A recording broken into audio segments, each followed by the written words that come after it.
Hey traders, David Frost, my strategic forecast. You're here for another episode of Common Sense Market Analysis. Today is Wednesday, November 29, 2023. We're looking at a daily chart of the SPY or Spider, which is the proxy for the S&P 500. What do we have on the docket today? A lot of stuff going on from an intraday perspective. A lot of stuff going on from a daily chart, and even, we'll talk about later, the weekly chart perspective. A lot of stuff going on. We're going to get into it all. I'm making this video, or at least starting this video, a few minutes before the closing bell. It's not going to change the chart or the outcome or what was planned for this video, but we may get a chance to see the close where it is. And what we're looking for is above or below, and this is a great place to start, the downsloping trend line that we've been eyeballing for quite some time. If you just pan out a little bit and look at the weekly chart, here it is. So therefore, they're hovering around that trend line. Now, I'll jump to the weekly chart real quick since we're already on it. Why is this extremely important? Because even though there's 2 days left in the week, we can at least get prepared. We don't know what's going to happen over the next 2 days, but we can get prepared. They can come down, they can go up, and they can stay the same over the next 2 days. Let's take the last thing. What happens if they stay the same over the next 2 days and they close the week out right around where they are around the trend line? Well, guess what? That puts in a sign or signal of a trend change, and all of a sudden, you will be in an on-time type of situation on the weekly chart. Doesn't guarantee the market comes down, but certainly the antennas go up. The awareness is there, and they certainly can come down, and you're very close to risk. What does that mean? Risk would be the current high that they've already made, anything above there, and the trade is wrong from a downward perspective, or the concept is wrong from a declining perspective, and we would have to look up if they got above this week's high. It's pretty much that simple. Now, one caveat to that is above this week's high, which happens to be at present 458.32, that's today's high, is the other high over here from July, which is 459.44. So that would be your line in the sand if a trader wanted to be short from here, but you have to wait from the concept of what's the weekly chart doing. You have to wait until Friday. What happens if they go up another 30 or 40 handles this week? There's nothing that says they cannot do that. Let me repeat that. There's nothing that says they cannot do that. Back to the daily chart. So what do we have today? We have a market that tried to break out and was summarily rejected. It's called a failure in the trading parlance. A failure from a attempted breakout situation. But why is that a little bit more important than meets the eye? Well, if you remember something we specifically discussed in last night's video, which specifically leads to what happened today inside the numbers and in the live room, you'll remember that we took a look at a chart that had yet to reach their trend line. It was the S&P E-mini futures. How you doing? So they've been eating time off the clock for a few days, building some energy for a move higher. Where was the next place on the move higher? Well, oh by God, it was the trend line that we talked about last night. That deserves a funny how that works, and as well as how do you like dem apples? And the reason why apples are involved is because we had a plethora, and I use the term plethora as many traders in the live room, inside the numbers, were short the market from up in that zone. There were several things up there. We had a gap that was to be filled. We had the big fat round number of 4,600, slightly higher. We had the trend line. Anywhere within there, a few points here and there, was going to be overhead resistance. Repeat after me. Overhead resistance.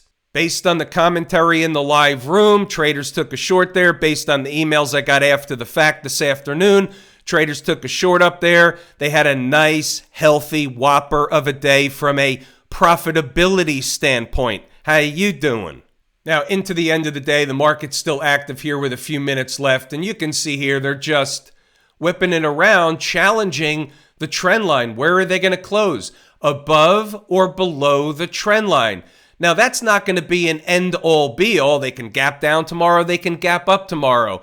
Either way, what we're saying is we use the trend line as a logical pivot. Why is that? Above the trend line, she's bullish. Below, she can pull back. It doesn't mean it's an all-out collapse, crash, bear case. That's not what below the trend line means.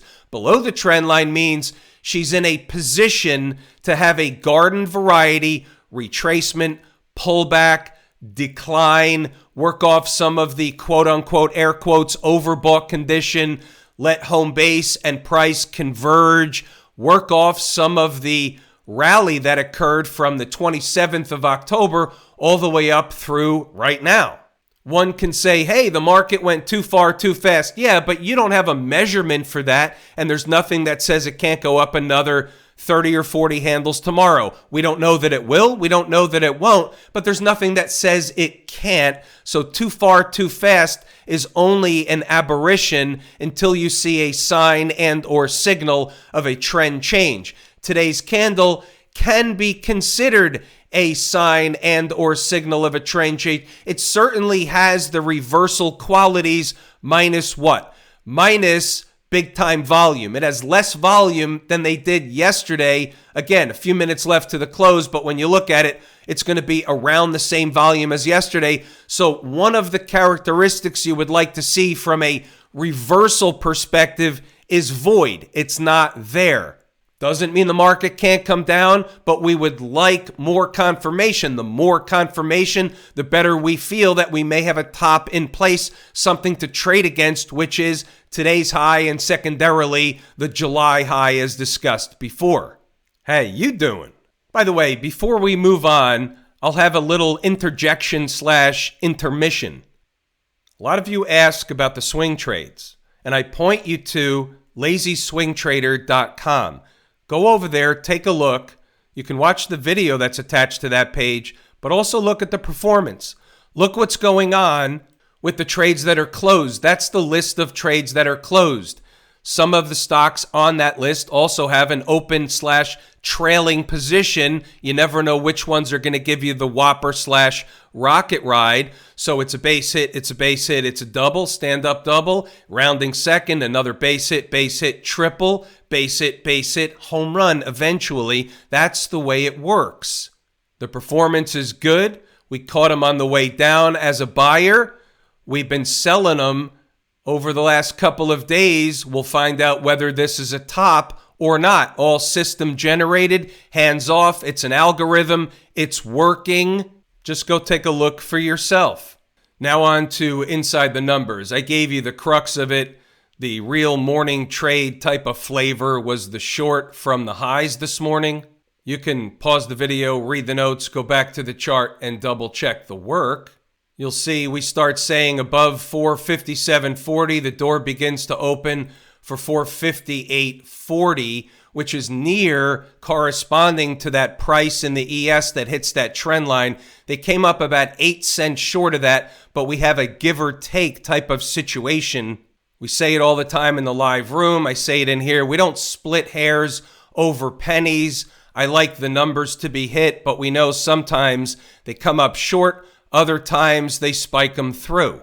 By 9:34, what we're saying is sooner than later, 458.40, give or take, is a reasonable short scalp with potential. 458.40. Two things when we look at the visual. We think better in pictures. Here's a 15-minute chart. We can look at any chart you want, whether it's a 15 or a 5, doesn't make any difference. And you can see here they came up just short. The high was 458.32. That qualifies as the give or take. And look where they closed the day. Here's the other thing down here on the far right. They closed the day just underneath the trend line. This trend line is exact. It is dead on, balls accurate. They closed the day below and they pop back above in the aftermarket.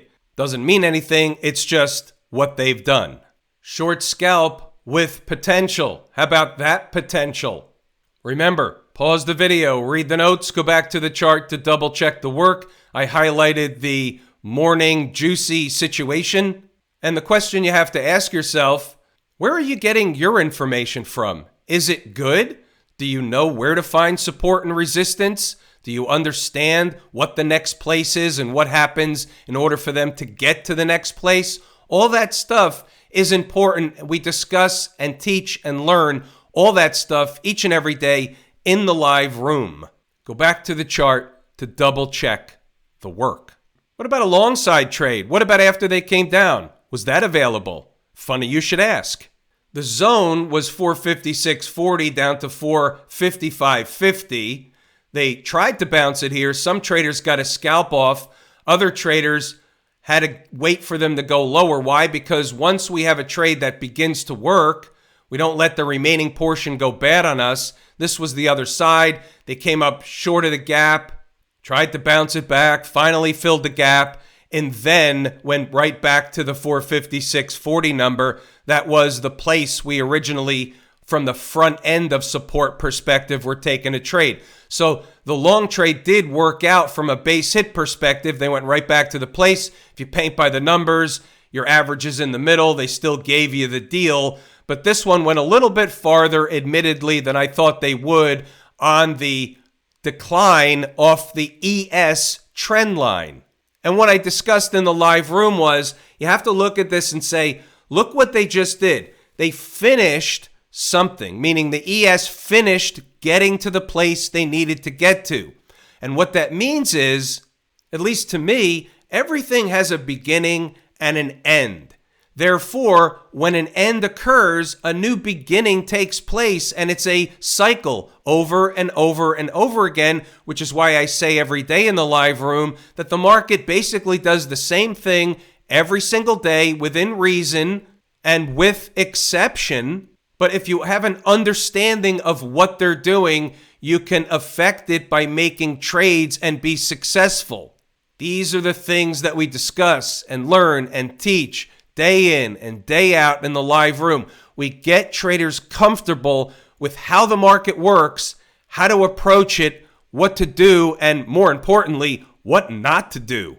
Again, how do you like dem apples? Speaking of which, here's a Macintosh for you. We only had 2 trades on the board this morning from stocks on the move perspective.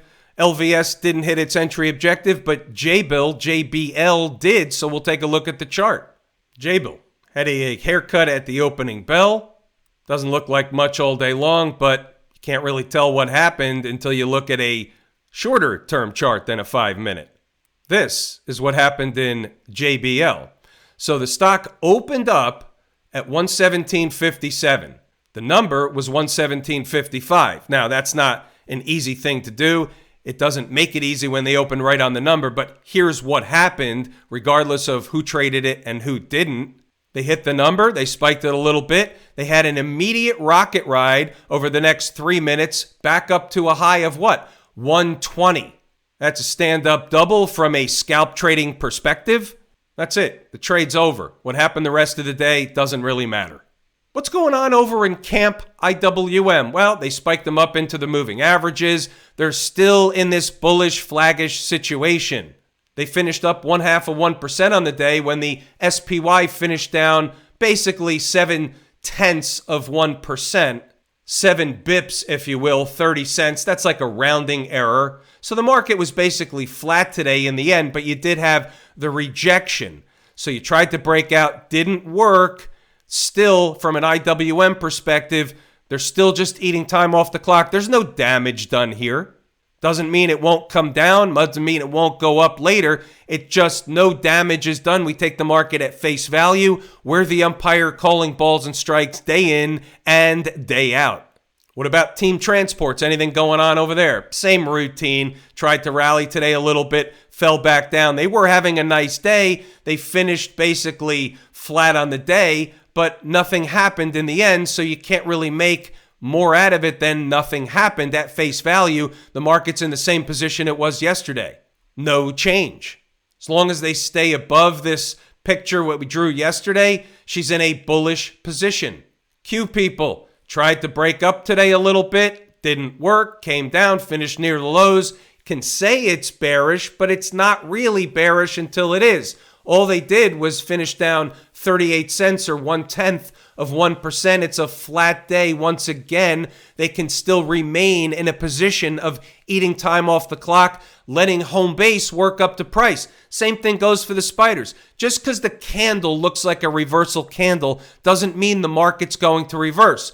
Remember what happened way back here. And let me bring back the spiders again. And we could say, look at this day here on the 9th of November. Looked like that was it. They came up short of the 100 period moving average, had a reversal day. And then what happened? It was a fake out operation. So take that with a grain of salt until they give you more reasons why you can be more confident, like the volume spike. Today's volume was basically yesterday's volume on a reversal day. Well, it's not such a reversal day. They finished below the trend line. That's a bearish signal for more downside, but that doesn't mean they can't pop right back up tomorrow. Gabish? Gabish. Financials, decent day, up 0.7%, 25 cents. Nothing wrong here. Tried to get higher, didn't finish higher. Don't make more of it than that. Take it at face value. There's nothing wrong with the financials. It's still in an upward grind, challenging these highs over here. That's what's going on. Nothing more, nothing less. The first time, best time, they got up to the highs and they got rejected from an intraday perspective. What happens if they try again? They might get through. This does not mean collapse. What about Smashmouth? Up $1.48, almost 1%. They were higher. They finished on the lows. That does not mean the bearish case. It does not mean collapse. It means they finished up $1.48 today. That's fine. The semis are a pretty good indicator of the tech space as a whole. There's nothing wrong with the tape. That's it. Nothing more, nothing less. And by the way, have I told you how much I appreciate each and every one of you? Without you, these videos are not possible. That is true and accurate information. We're pulling the ripcord here today. I'm David Frost, my strategic forecast. Thanks again for tuning in to another episode of Common Sense Market Analysis.